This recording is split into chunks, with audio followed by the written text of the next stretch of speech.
What advice do you typically usually give, or even if it's more than one, to folks that may be struggling or hitting that wall and not sure where to turn? Prevention is better than a cure.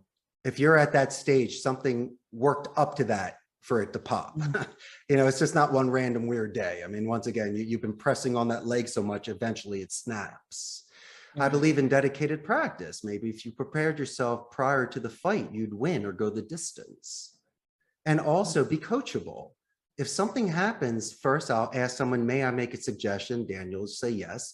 And then prior to telling you what happened, I'll explain in my own terms what I did when I was a freshman making phone calls and how I learned from it and how I'm going to pass it forward to you. And that's how it's done. And also I can't help individuals on their own forced marches. I'm not going to hit the ball and drag Johnny. It's just not how it goes.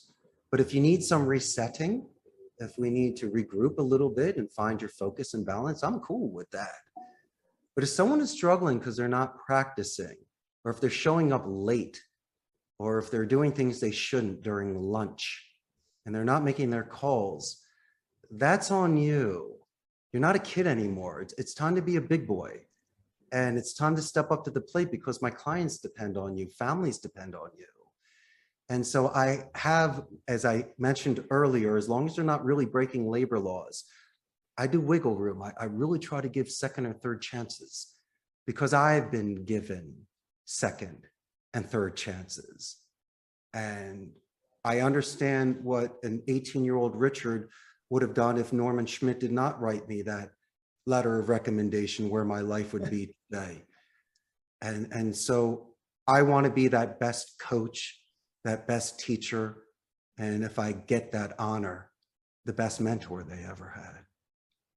Love that, man. Love that. Well, Richard, I couldn't have asked for a better closer, man. So I want to thank you again so much for your time. My interviews typically last 20, 30 minutes. I think we're like near an hour.